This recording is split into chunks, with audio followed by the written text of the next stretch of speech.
Tools চলে আসছে। Even কিছু নেটিভ অ্যাপ্লিকেশন তৈরি করা যায়, যেগুলো আমরা আজকে দেখবো, টাইটানিয়াম, ফোন গ্যাপ, সেগুলো কত সহজেই করা যায়, অথচ আমাদের নতুন করে কিছু শিখতে হচ্ছে না। আর ফাইনালি মানি, মানে এটা তো আসলে ইম্পর্টেন্ট ব্যাপার আর কি, টাকা না দিলে তো ভাবতেও ভালো লাগে না। তো আমরা যখন, যেহেতু এটা একটা ট্রেন্ড, এখন ডেভেলপমেন্টটা বাড়ছে, ডিমান্ড বাড়ছে, সুতরাং এই যে ডেভেলপার, আমি যদি এটা শিখি, আমার বেশি বেশি কাজ পাবো, বেশি বেশি টাকা কামাবো। ওকে, তো এখন যদি মানে আমরা মোবাইল ডেভেলপমেন্ট করবো, ফাইন, বাট সেই ক্ষেত্রে আমি কেন jQuery মোবাইলকে চুজ করলাম? jQuery মোবাইলকে চুজ করার কারণ হলো যে ক্রস ডিভাইস, এটা মানে প্রায় মানে যে কোনো ধরনের মোবাইল ডিভাইসে কাজ করবে, এবং আমাদের সেই পরিচিত বন্ধু jQuery উপরে আমরা এটাকে এটা ডেভেলপ করা হয়েছে। সুতরাং যারা jQuery জানে তারা আমার মনে হয় আজকে বাড়ি যে jQuery মোবাইল থেকে বানাতে পারবেন। আর সে কারণে আসলে আমাদের লার্নিং খুবই কম, মানে যে একেবারেই খুব আমার এতদিন যে জিনিসগুলো শিখেছি সেগুলো দিয়ে আমরা একটা মোবাইল পেজ তৈরি করা যাবে। আর আনলাইক jQuery ফ্রেমওয়ার্ক, এটা কিন্তু আসলে শুধুমাত্র জাভা, মানে মোবাইলের জন্য একটা জাভাস্ক্রিপ্ট ফ্রেমওয়ার্ক, এটা একটা ফুল ইউআই ফ্রেমওয়ার্ক। অর্থাৎ আমি একটা মোবাইল অ্যাপ্লিকেশন ডেভেলপ করার জন্য আমার যে ধরনের ইউআই লাগবে প্রায় অলমোস্ট সবকিছুই প্রোভাইড করছে jQuery mobile framework. Progressive enhancement and graceful decoration, এটা খুবই ইম্পর্টেন্ট। এটা এখানে বলা হচ্ছে বিকজ jQuery মোবাইল এমনভাবে ডিজাইন করা হয়েছে, jQuery মোবাইল ফ্রেমওয়ার্কটা, যে আধুনিক যে ফোনগুলো থাকে সেগুলোর ফিচারগুলো সে নিজেই অ্যাপ্লাই করে। প্লাস যদি আমরা কোনো পুরোনো ডিভাইস ইউজ করি, যে হয়তো অনেক পুরোনো যেগুলো ওয়াপ সাপোর্ট আছে, আধুনিক ব্রাউজার নাই, জাভাস্ক্রিপ্ট সাপোর্ট করে না, সেখানে কিন্তু সে গ্রেসফুল ডিগ্রেড করবে, অর্থাৎ বেসিক কন্টেন্টগুলো দেখা যাবে। আপনারা প্রগ্রেসিভ এনহ্যান্সমেন্ট এবং গ্রেসফুল ডিগ্রেডেশন কিছু কন্ডিশন আছে যেগুলো উইকিপিডিয়াতে পাবেন, এখানে আর আমার বলার স্কোপ নেই আজকে। ওকে, এখানে পার্থক্যটা দেখা যাচ্ছে যে আমার যখন প্রোগ্রেস ম্যানেজমেন্ট, এখানে আমার কথা শুধু দেখতে পাচ্ছি, আমার স্মার্টফোনে আমাদের সাপোর্ট করছি সবকিছু শুধু দেখতে পাচ্ছি। আর যখন থাকবে না, একটা পুরোনো সেটিংস করবো, তখন হয়তো একটু পাচ্ছি, যদি আমি এটা আসলে আইফোন দিয়ে না বোঝানোর জন্য আর কি পার্থক্যটা। আচ্ছা, jQuery মোবাইল ফ্রেমওয়ার্কের ফিচার্স কি? এটা টাচ অপটিমাইজ, অর্থাৎ যেহেতু এখন বেশিরভাগ ফোনগুলোই টাচ সেন্সিটিভ, টাচের বিভিন্ন ইভেন্টস, বিভিন্ন যে ফিচারগুলো আছে jQuery মোবাইল সেগুলো অ্যাক্সেস করার সুযোগ দেয়। HTML5 এবং CSS3 কে আমাদেরকে ইউজ করার সুযোগ দিবে। তারপরে খুব সহজে আমরা আমাদের যে মোবাইল যে ইউআই ডেভেলপ করবো সেখানে সহজেই থিমিং করতে পারবো।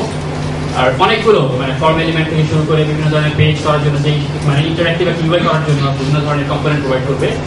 অ্যাক্সেসিবিলিটি, সেখানে এটা একটু ডিফারেন্ট অর্থে, যেটা হলো যে মানে ওয়েবের একটা কনসার্ন হলো যে যারা ডিসেবল তাদের জন্য কি হবে। আমরা সবাই সব বড়দের জন্য মানে ভালোদের জন্য কথা বলছি, বাট যারা ডিসেবল তাদেরও তো প্রবলেম আছে, তারা কিভাবে ওয়েব ইউজ করবে।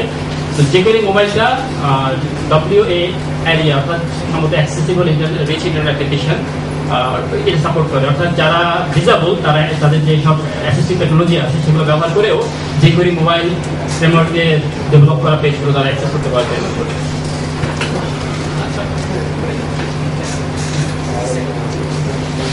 এখানে দেখি আমরা jQuery যে ফ্রেমওয়ার্কটা আছে তার কি কন্ডিশন। jQuery কোডের সাইজ হলো 31 kilobyte, jQuery mobile size 7 kilobyte, total 100 something হয়। এরপর আমরা লাইট কেন বলছি যে এত 100 কিলোবাইটের উপরে বেশি, তারপর আমরা বলছি লাইট, বিকজ এটা শুধুমাত্র JS ফ্রেমওয়ার্ক না, এটা একটা ফুল ইউআই কম্পোনেন্ট, যেটা দিয়ে অলমোস্ট আপনার আর কিছু না হলেও আপনি সুন্দর একটা ইউআই ডেভেলপ করতে পারবেন।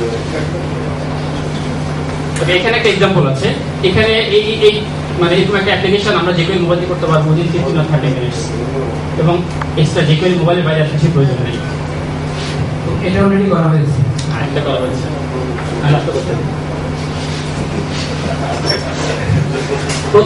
প্রথমে আমরা যেটা করবো, আমরা একটা পেজ ক্রিয়েট করবো, মোবাইল পেজ কিভাবে ক্রিয়েট করতে হবে খুব দেখবো। প্রথমে HTML5 এর ডক্টর ডিক্লারেশন করতে হবে। আপনারা জানেন আমরা এর আগে HTML5 নিয়ে একটা সেশন করেছিলাম। আর এখানে স্পেশাল একটা মেটা ট্যাগ আমরা অ্যাড করবো, সেটা ভিউপোর্ট, এবং যেটাতে আমরা বলবো যে ডিভাইসের, অর্থাৎ আমি যে পেজটা ডেভেলপ করবো তার উইথটা এটা jQuery ফ্রেমওয়ার্ক নিজেই করবে, অর্থাৎ যে ডিভাইসের ফুল উইথটা আছে সেটা সে নিয়ে উইথটা সেট করবে অ্যাপ্লিকেশনের জন্য। আর ইনিশিয়াল স্কেল যে 1 অর্থাৎ 100%, কেউ যদি চায় আপনি ইনিশিয়ালি ম্যাগনিফিকেশন করতে চান বা জুম আউট করতে চান সেটা করা সম্ভব। এটা 1, 2 or 3 বা যে রাইট সাইড ভালো লাগে। এরপরে আমরা লাইব্রেরি ফাইলগুলো ইনক্লুড করবো। প্রথমে আমরা CSS ইনক্লুড করবো jQuery মোবাইলের জন্য, তারপরে jQuery কোডটা ইনক্লুড করবো। এরপরে এখানে যেটা আমরা যদি কোনো কাস্টম আমার ডিফল্ট সেটিংস ওভাররাইড করতে চাই সেটা লাগবে, বিকজ এখানে একটু পার্থক্য আছে অন্যান্য সময়। আগে আমরা যেটা করতাম jQuery সময় যে ওর রেডি ইভেন্টে আমরা অনেক কিছু লিখতাম যে ডমটা রেডি হওয়ার পরে, কিন্তু jQuery মোবাইলের ক্ষেত্রে যেটা করতে হবে ঠিক ওই মানে ডিফল্ট ভ্যালুগুলো কিন্তু সাথে সাথে ইনিশিয়ালাইজ হয়ে যায় যখন লাইব্রেরিটা লোড হয়। তো আমরা যদি কিছু ওভাররাইড করতে চাই আমাদেরকে ঠিক লাইব্রেরিটা লোড করার আগে কাজটা করতে হবে, সেই ভ্যালুগুলো দিয়ে রাখতে হবে, যে কোয়েরি মোবাইল লোড হওয়ার সময় সেই ভ্যালুগুলোকে কনসিডার করবে, আদারওয়াইজ ভুলে যাবে। আচ্ছা, একটা সিঙ্গেল পেজ ক্রিয়েট করা খুবই সহজ। 3 লাইনের একটা কোড দেখতে পাচ্ছেন। এখানে আমরা একটা ডিপ কন্টেনার ক্রিয়েট করব। এই কন্টেনারকে জাস্ট jQuery-কে বোঝানোর জন্য, jQuery মোবাইল ক্রিয়েট একটা পেজ, সেটার জন্য আমাদেরকে সিম্পলি একটা কাস্টম অ্যাট্রিবিউট অ্যাড করতে হবে। আপনারা দেখেন ডাটা রোল, এটা কিন্তু HTML5 এর কাস্টম অ্যাট্রিবিউট। এটা ছাড়া মানে আমরা বলছি যে jQuery mobile HTML5 compatible, actually ওর ফুল পাওয়ারটা নেওয়ার জন্য আমাদের HTML5 লাগবেই। তো ডাটা রোলের কাস্টম অ্যাট্রিবিউট দিয়ে আমি বলছি পেজ, সো এটাকে মানে jQuery মোবাইলটাকে পেজ হিসেবে কনসিডার করবে এবং সেভাবেই রিপ্রেজেন্ট করবে। আগের পেজটা খুবই খটপটা ছিল, খালি কিছু নাই, প্যাডিং ট্যাডিং নাই। পরের পেজে আমরা সুন্দর একটা হেডার দিলাম, হেডার জন্য data role equal to header দিলাম, আবার তার মধ্যে আবার ডাটা রোল ফুটার। তো সুন্দর মানে jQuery মোবাইল এটা কিভাবে ডিজাইন করে ফেলবেন, হেডারটাকে উপরে দিয়ে দিবে, তারপরে আবার ফুটারটাও সুন্দর করে কালার করে দিবে। মাঝখানে আমরা ডেটা রোল কন্টেন্ট বলছি, এখানে আমাদের মেইন কন্টেন্টটা থাকবে আর কি। এখন আমরা আইফোন বা অ্যান্ড্রয়েড অ্যাপ্লিকেশনে দেখি যে সুন্দর হোম বাটন থাকে, ব্যাক বাটন থাকে, এই জিনিসগুলো কিন্তু একেবারে কোড jQuery মোবাইল ফ্রেমওয়ার্কের মধ্যে আছে, খুব সহজে আমরা করতে পারবো। দেখেন আমরা এখানে আগের স্লাইড থেকে আগে হেডার সেকশনে যেটা ছিল তার আমরা দুটো লাইন অ্যাড করেছি, সেটা হলো দুটো অ্যাঙ্কর, একটা অ্যাট্রিবিউট আছে ডেটা আইকন হোম, অর্থাৎ আমি তাকে বলছি যে হোম আইকনটা দেখাও, আর এই স্টেপ দিয়ে আমি বলে দিচ্ছি আসলে কোথায় যাবে, সেটা আমি বলে নিই, আপনার বাড়ি দিয়ে বলতেন। হ্যাঁ, আর নেক্সট হলো যে ডেটা আইকন ব্যাক বাটনটার জন্য, আইকনটা দেখানোর জন্য। আর এখানে একটা ইম্পর্টেন্ট ফিচার আছে ডেটা রিলেশন, যেটা ব্যাক। এটা দিয়ে যেটা হয় যে ফ্রেমওয়ার্কটি বলা যে এটা আমার অ্যাপ্লিকেশনের ব্যাক বাটন, এটা এক্স্যাক্টলি আপনার ব্রাউজারে যে ব্যাক বাটন আছে সেভাবে কাজ করবে। তো আপনি যেখান থেকে এই পেজ আসেন না কেন, ব্যাক বাটনে ক্লিক করার সাথে সাথে সেই জায়গায় চলে যাবে। এটা খুবই হেল্প করবে অ্যাপ্লিকেশন ডেভেলপ করার সময়। ওকে, দেখেন আমরা খুব সহজেই সুন্দর একটা লিস্ট তৈরি করলাম। লিস্ট তৈরি করার জন্য কিছুই করতে হবে না, খালি ইউএল এর মধ্যে বলতে হবে ডেটা রোল লিস্ট ভিউ, আর ডেটা ইনসার্ট একটা প্রপার্টি জাস্ট প্যাডিং করার জন্য, সুন্দর করার জন্য, না দিলে অসুবিধা নেই। এরপরে আমরা নর্মালি যেভাবে HTML এর লিস্ট করি সেভাবেই এখানে করবেন। আচ্ছা, এটা দেখলাম আমরা একটা সিঙ্গেল মোবাইল পেজ কিভাবে ডেভেলপ করতে হয়। এরপর লোকাল পেজটা এখানে একটু এই কারণে বলা যে আমরা ওয়েব পেজ ডেভেলপ করার সময় দেখেছি যে এক একটা ওয়েব পেজ এক একটা HTML ডকুমেন্ট, অর্থাৎ ইন্ডেক্স HTML হতে পারে, টপিক HTML হতে পারে, ব্লা ব্লা ব্লা হতে পারে। কিন্তু jQuery মোবাইলের ক্ষেত্রে একটু আলাদা, একটা HTML ডকুমেন্টের মধ্যে হান্ড্রেডস অফ মানে মোবাইল পেজেস থাকতে পারে। তো সে কারণে আর কি মানে ওই যেসব একটা ডকুমেন্টের মধ্যে যদি একাধিক পেজ থাকে, মোবাইল পেজ, আমরা দেখবো কিভাবে সেটা, তখন আমরা সেগুলোকে লোকাল পেজ বলছি। আর একাধিক যখন থাকবে, এখানে দেখেন একটা এক্সাম্পল আছে যে একাধিক যখন আছে তখন এটা সোর্সের অর্ডারে যাচ্ছে, প্রথম যে পেজ এলিমেন্টটাকে পাবে সেটাকে সে হোম পেজ হিসেবে কনসিডার করবে। তারপরে আইডি ফর নেভিগেশন, আমরা বিভিন্ন পেজে নেভিগেশন করার জন্য আইডিটাকে ইউজ করবো, সেটা আমরা দেখবো কিভাবে লিঙ্ক করতে হয়। আর যে কোনো পেজকে ডায়ালগ বক্স হিসেবে ইউজ করা যাবে। এখানে দুটো পেজের এক্সাম্পল দেওয়া আছে। প্রথমে পেজ, এখানে আমরা আইডি দিয়েছি হোম, সেকেন্ড পেজের আইডি হলো সেকেন্ড পেজ। আমরা এখানে কিভাবে লিঙ্ক করবো সেটা একটু করে দিচ্ছি। এই দুটো পেজের স্যাম্পল এখানে।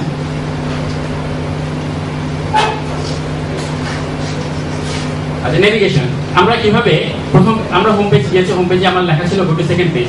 আমরা সেকেন্ড পেজে লিঙ্ক কিভাবে করবো? সেকেন্ড পেজে আমরা নিচে আরেকটা পেজ আছে যার আইডি হলো সেকেন্ড পেজ। তো আমরা ফার্স্ট পেজ থেকে তাকে লিঙ্ক করেছি, আমরা হ্যাশ দিয়ে আইডিটা বোঝাচ্ছি আর তার আইডি অ্যাট্রিবিউটটা ভ্যালুটা দিয়েছি। আবার এটা হলো লোকাল পেজে লিঙ্ক করার জন্য, অর্থাৎ হ্যাশট্যাগ দিয়ে আমরা হ্যাশ দিয়ে করবো। আর যদি একটা ফিজিক্যাল ডকুমেন্টকে আমরা লিঙ্ক করতে চাই তাহলে সরাসরি তার নামটা দিলেই হবে। যদি আমরা কোনো পেজকে ডায়ালগ বক্স হিসেবে ইউজ করতে চাই, সেক্ষেত্রে আমাদেরকে যখন ওই পেজকে আমরা লিঙ্ক করবো, যে অ্যাঙ্কর টেক্সট, সেখানে data relation equal to dialog করতে হবে। তাতেই আপনি কোনো একটা অ্যালার্ট দেখাতে চান বা কোনো কিছু একটা পপ আপ করার জন্য এটা দিয়ে দেখাতে পারবেন। ওকে, থিমিং, jQuery মোবাইল ফ্রেমওয়ার্কের মধ্যে ডিফল্ট যে থিমিংগুলো আছে সেগুলো খুবই সুন্দর। বাই ডিফল্ট 5টা থিম দেওয়া আছে, যেমন এগুলোকে শর্টকাট ABCDE অ্যান্ড এরর দেখার জন্য একটা আছে F, সেটা দেখাতে পারবেন। আর এখানে jQuery মোবাইল ফ্রেমওয়ার্কের মধ্যে CSS3 ফিচারগুলো ব্যবহার করা হয়েছে, অর্থাৎ দেখবেন আপনারা যেসব ইন্টারফেসগুলো দেখেছিলেন যে রাউন্ডেড কর্নার আছে বা গ্রেডিয়েন্ট ব্যাকগ্রাউন্ড আছে, এগুলো কিন্তু আসলে কোনো ইমেজ না, সবগুলো CSS3 ফিচার, এগুলো মানে কোনো ইমেজ ছাড়াই করা হচ্ছে। আচ্ছা, মাল্টিপল কালার চয়েস আছে, এটা স্কিপ করি। স্প্রাইট আইকন সেট আছে, যে আমরা দেখেছি কিভাবে ব্যাক বাটন ইউজ করতে হয়, হোম বাটন, এগুলো কিন্তু আলাদা আলাদা ইমেজ না, একটা মানে স্প্রাইটের মধ্যে ইমেজগুলো করা আছে, তারা জাস্ট যখন যেটা দরকার সেটা দেখায়, সুতরাং সাইজ অনেক কমে আসছে। আর থিম রোলার আমি এটা আসতে বলবো। আমরা jQuery যখন jQuery তে ডেভেলপ করি তখন একটা জিনিস সবসময় আমরা মানে বলি যে ডোম রেডি হওয়ার পর আমাদেরকে মানে আমাদের মেইন কোডগুলো লেখার জন্য, কিন্তু এখানে একটু আলাদা, বিকজ এখানে প্রত্যেকটা পেজ অ্যাজাক্সে লোড হয় jQuery মোবাইল ফ্রেমওয়ার্কের ক্ষেত্রে। অ্যাজাক্সে লোড হওয়ার কারণে রেডি মেথড একবারই ট্রিগার করে, সেটা হলো একদম ফার্স্ট টাইম যখন পেজটা লোড হয়। কিন্তু আমি যদি চাই প্রত্যেকটা পেজ ক্রিয়েট হওয়ার সময় একটা ইভেন্ট ট্রিগার হবে যে আমি স্পেসিফিক কিছু করতে চাই, সেক্ষেত্রে কিন্তু আমাদের পেজ ক্রিয়েট ইভেন্টের উপর রিলাই করতে হবে, বিকজ পুরো অ্যাপ্লিকেশনে রেডি একবারই ট্রিগার করবে, দ্বিতীয়বার ট্রিগার করবে না। আচ্ছা, আরো কিছু মোবাইল ইভেন্টস আছে, যেমন touch, tap, fold, swipe left, swipe right, এগুলো হেল্পার। আর এগুলোকেই যেমন সোয়াইপ হয় যে আপনি হরাইজন্টালি 30px এর মতো যদি আপনি সোয়াইপ করেন 1 সেকেন্ডের মধ্যে, তাহলে সে সোয়াইপ হিসেবে কনসিডার করে। কিন্তু সেগুলো আপনি যে সোয়াইপ ওভাররাইডের যেসব মানে প্রপার্টিগুলো আছে সেগুলো ওভাররাইড করতে পারবেন। পেজ ইভেন্টস, পেজ চেঞ্জ করার সময় যেসব কতগুলো ইভেন্ট ট্রিগার হবে, পেজ শো করার আগে একটা, পেজ শো করার পরে একটা, পেজ অন পেজ ক্রিয়েটের সময় একটা, এগুলো আর আজকে বলার সময় নেই। বাইন্ড আর লাইনের মধ্যে পার্থক্যটা আমরা জানি, তো মানে আমরা ইউজুয়ালি কোনো একটা ইভেন্টকে বাইন্ড করার জন্য বাইন্ড ব্যবহার করবো, বাট ডাইনামিক কোনো এলিমেন্ট যদি আমাদের কমে ঢুকে, সেক্ষেত্রে কিন্তু বাইন্ড দিয়ে যেসব এলিমেন্টকে মানে আমরা বাইন্ড করেছি যেসব ইভেন্টকে, সেটা কিন্তু নতুন এলিমেন্টগুলোর জন্য সেটা হবে না। অর্থাৎ আমি অ্যাজাক্টে নতুন একটা কন্টেন্ট লোড করেছি, সেখানে একটা এলিমেন্ট আছে, আমি চাইছি সেখানে ক্লিক করলে একটা কাজ হবে, সেটার জন্য কিন্তু আমার লাইট ইউজ করতে হবে। মনে করতে পারি নেই আমার থাকছে। রেসপন্সিভ লেআউট এটা এই কারণে লাগবে যে আমরা অনেক সময় আমাদের ডিভাইসটাকে মুভ করি, কখনো মানে পোর্ট্রেট ভিউ দেখি, কখনো ল্যান্ডস্কেপ ভিউ দেখি। তো তখন যদি আমি চাই যে আমি যখন ল্যান্ডস্কেপ ভিউ দেখছি তখন আমার ভিউটা একটু বড় হবে, আমার কন্টেন্ট একটু ডিফারেন্ট হবে, সেটা এইভাবে আমরা এখানে সেট করতে পারবো, বা ইচ্ছে করে কোনো কন্টেন্ট হাইড করতে পারবো, কোনো কন্টেন্ট শো করতে পারবো। এখানে একটা এক্সাম্পল দেওয়া আছে যে আমরা ওয়ার্ড টেক্সট ল্যান্ডস্কেপ ভিউতে শুধু আমরা চাই এটা শুধু ল্যান্ডস্কেপ ভিউতে দেখা যাবে, আমরা পোর্ট্রেট ভিউতে বলে দিয়েছি ডিসপ্লে না, আর যখন ল্যান্ডস্কেপ ভিউ হবে তখন সেটা ডিসপ্লে দেখাবে, মানে ডিসপ্লে হবে। আচ্ছা, এখন আমরা যখন অ্যাপ্লিকেশনটা করার পর আমরা টেস্ট করবো কিভাবে? টেস্ট করার জন্য মানে jQuery মোবাইল ফ্রেমওয়ার্ক দিয়ে ডেভেলপ করার একটা বড় সুবিধা হলো যে টাচ ইভেন্ট ছাড়া বেশিরভাগ জিনিসই মোটামুটি ডেস্কটপ ব্রাউজার দিয়ে করা যায়, মানে মোবাইল স্পেসিফিক যেসব জিনিসগুলো আছে সেগুলো বাদে। তো আমি চাইলে ফায়ারফক্স আর ক্রোম দিয়ে টেস্ট করতে পারবো, বাট যখন আমি চাচ্ছি টাচ হবে, সোয়াইপ হবে, সেটার জন্য আমার মোবাইল ডিভাইস লাগবে অথবা সিমুলেটরস লাগবে। আপনার খুব সহজেই যারা অ্যাপল মানে ম্যাক্স ওএস ইউজ করেন তারা আইফোনের যে সিমুলেটর আছে সেটা ইউজ করতে পারেন, আর আইফোনের যে সিমুলেটর সেটা যে লোকাল অ্যাক্সেস করা যায়, সুতরাং খুব সহজেই টেস্ট করা যায়, বাট মানে অ্যান্ড্রয়েড দিতে যায় না। সেক্ষেত্রে হয়তো আপনারা ফিজিক্যাল ডিভাইসে টেস্ট করতে হবে। ওকে, এগুলো হলো যে মানে এটা অবশ্য এখানে আমরা অনেকগুলো যেগুলি আমরা প্রথমে বলেছিলাম, একটা সুবিধা হচ্ছে যে তার অনেক প্লাগইনস আছে যেগুলোতে আমরা খুব ফাস্ট কাজ করে ফেলতে পারি। এখানে অনেকগুলো ক্যাটাগরি দেওয়া আছে যেগুলোর মধ্যে অনেক প্লাগইন আছে যেগুলো আপনারা সব ইউজ করতে পারবেন। আর jQuery থিম রোলার আপনারা মোটামুটি সবাই হয়তো দেখেছেন। এখানে আপনি নিজের অ্যাপ্লিকেশনের প্রয়োজন অনুযায়ী বিভিন্ন রকম থিম তৈরি করতে পারবেন, এবং jQuery UI এর কথা অলরেডি মানভেরা বলে গিয়েছিলেন। তো UI-টা আসলে jQuery একটা কম্পোনেন্ট, তো এখান থেকে আপনারা সেটা নিজের অ্যাপ্লিকেশনের মতো করে স্টাইল করে নিতে পারবেন থিম রোলার থেকে। আর jQuery খুবই রিচ ফোরাম আছে, যেখানে আপনি যে কোনো প্রবলেম আপনারা পোস্ট করতে পারবেন বা নিজে কিছু তৈরি করে জানাতে পারবেন। অলরেডি আপনারা ওয়ার্ডের অন্যান্য jQuery ডেভেলপারদের সাথে এখানে কথাবার্তা বলতে পারবেন। jQuery-র জন্য একটা আর jQuery মোবাইলের জন্য আলাদা ফোরাম আছে। আর এখানে কিছু লিঙ্ক দেওয়া আছে এবং কিছু বইয়ের নাম দেওয়া আছে, যারা ইন্টারেস্টেড তারা লিঙ্কগুলো ভিজিট করে দেখতে পারেন এবং বইগুলো কালেক্ট করে পড়তে পারেন। আর মোটামুটি আমাদের